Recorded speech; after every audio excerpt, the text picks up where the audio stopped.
Class 6 math chapter 2। क्या नाम है चैप्टर का? पूर्ण संख्याएं। और उसमें अभ्यास 2A का हम A to Z क्वेश्चंस का हल देखने वाले हैं। लेकिन ये चैप्टर स्टार्ट हो रहा है तो जानना बनता है कि पूर्ण संख्या किसे कहते हैं, पूर्ण संख्या का परिभाषा क्या है। इस क्वेश्चंस को हल करने से पहले या देखने से पहले आप ये जानो। देखो चैप्टर का नाम क्या है? 2, मतलब चैप्टर 2 है, नाम क्या है? पूर्ण संख्या है। और इसे बोलते हैं इंग्लिश में होल नंबर। तो पूर्ण संख्या किसे कहते हैं?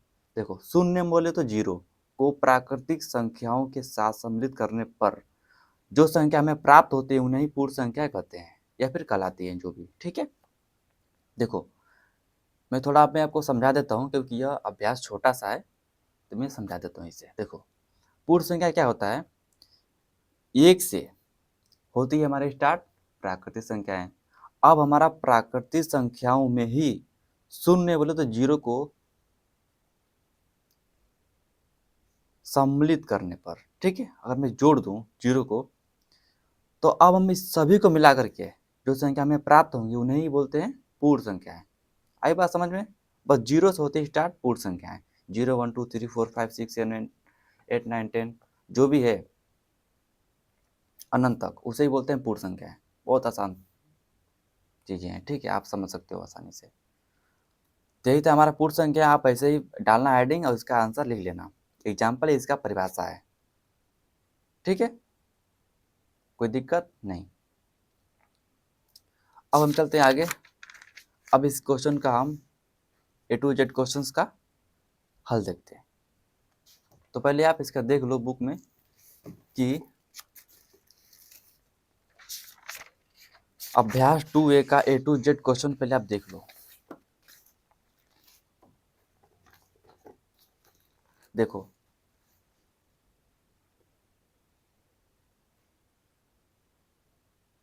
यह है अभ्यास 2A A to Z question.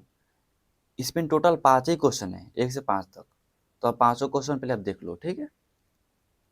चलो अब इस क्वेश्चन का हम A to Z क्वेश्चंस का देखते हैं हल। देखो यहाँ से हमारा क्वेश्चन हो गया स्टार्ट। जहाँ से हमारा क्वेश्चन स्टार्ट होगा वहाँ से मैं क्वेश्चन यहाँ पे लिख दिया हूँ। अब क्वेश्चन नंबर 1 का आंसर आपका ये हो जाएगा शून्य। ठीक है, अगर आपको जानना हो कि मतलब कैसे हुआ तो वही बात है। देखो क्वेश्चन में क्या बोला गया है, मैं बुक की सहायता से मैं आपको बताना चाहता हूँ। सबसे छोटी पूर्ण संख्या बताइए। मैंने आपको बताया था ना कि सबसे छोटी पूर्ण संख्या क्या है। ये पूर्ण संख्या है ना, तो सबसे छोटी पूर्ण संख्या क्या है? तो पूर्ण संख्या होती है स्टार्ट जीरो से। तो क्या इसका आंसर हो जाएगा? जीरो हो जाएगा। तो क्वेश्चन नंबर पहला का आंसर हो जाएगा जीरो। ठीक है, सबसे छोटी पूर्ण संख्या जीरो।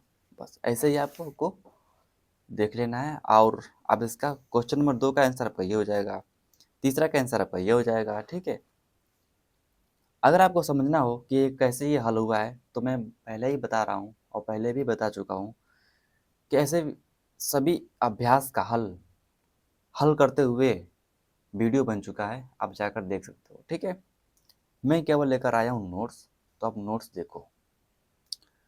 तीसरा का आंसर आपका ये हो जाएगा, चौथा देखो, चौथा का आंसर आपका ये हो जाएगा, पांचवा का ये हो जाएगा। ठीक है, बस हो गया कंप्लीट आपका अभ्यास 2A।